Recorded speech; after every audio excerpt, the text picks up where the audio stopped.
Let's talk about that feeling, that sinking feeling you get when you turn the page in the IELTS exam and see a diagram labeling question, or maybe even worse, a matching headings question.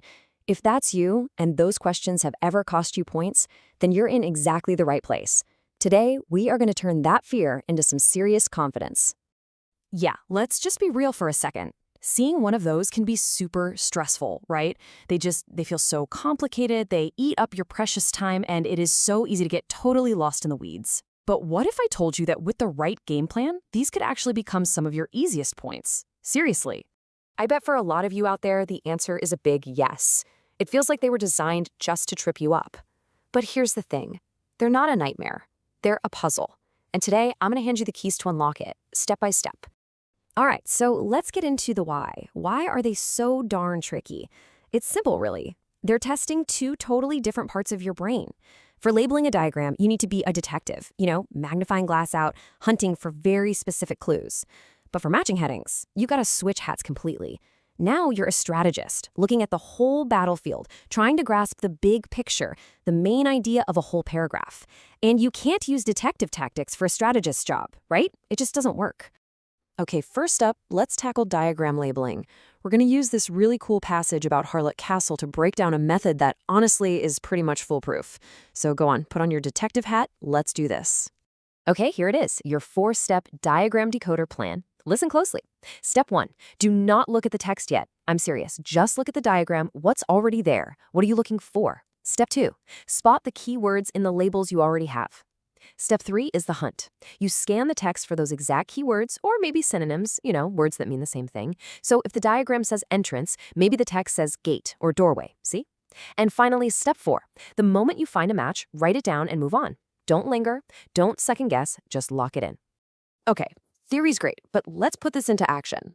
Let's find label 1 on this Harlech Castle diagram. So we're looking at the picture, and we see label 1 is some kind of thing connecting the ditch bridge towers to the main gatehouse. Boom.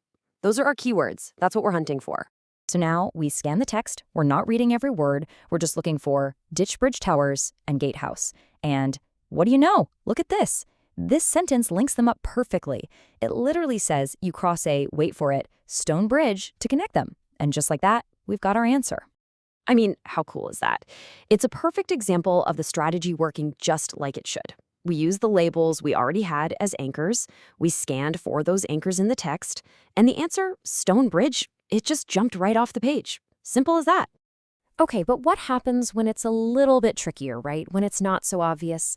Let's try finding label 6. So we go back to our diagram. We can see it's tucked away in the southwestern corner of the inner word, and it's right next to Bronwyn Tower. These aren't just names, people. These are our location clues, our treasure map. Now watch this. Look how perfectly the text mirrors what we just saw.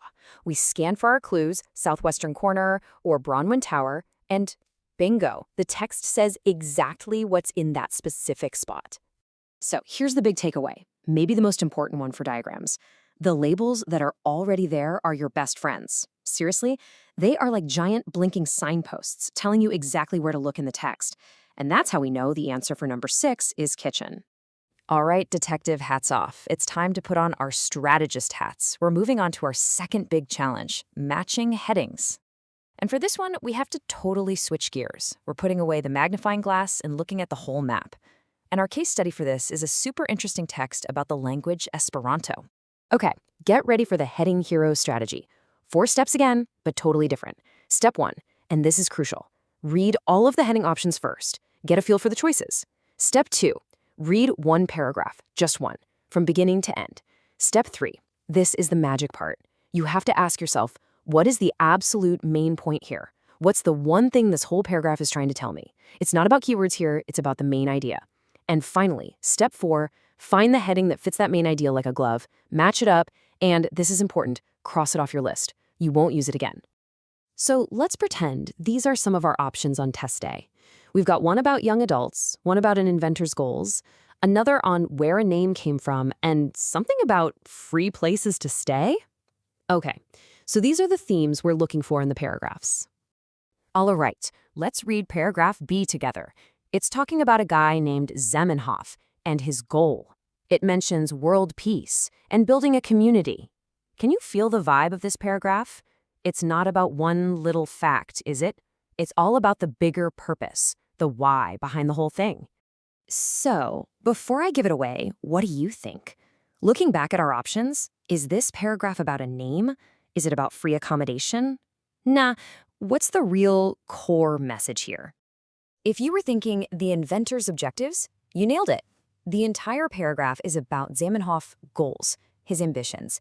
It's a perfect summary of the main idea, not just one keyword. Let's do one more just to make sure this really sinks in. Let's look at paragraph H. We see words like paspartu servo, stay with locals, and the big one, for free. So, what's the main idea? Pretty obvious, right? It's about getting a free place to crash while you travel. We glance back at our list of headings, and what do we see? Option VI, accommodation for nothing. It's a perfect fit. It's literally what the paragraph is about. All right, we've tackled both of these monsters with real examples. Now, let's boil it all down into a super simple toolkit that you can take with you right into the exam room. This right here, this is your cheat sheet. It puts everything side by side. For diagrams, you're a word matcher, a scanner. Your goal is precision. For headings, you're an idea finder, a skimmer. Your goal is general understanding. The missions are just fundamentally different, and so are the skills you need. And that right there is the single most important thing to remember from all of this. You cannot use the same strategy for both. You have to be that visual detective for diagrams and switch to being the big picture strategist for headings. That's the secret. That's how you master them and watch your score climb. If you practice these two separate strategies, I promise you, you can turn the questions you fear into the ones you actually look forward to. So what do you say? Are you ready to make these questions your easiest points? Stop losing points and start stacking them. Get out there, practice these approaches, and you will be well on your way to crushing the IELTS reading section.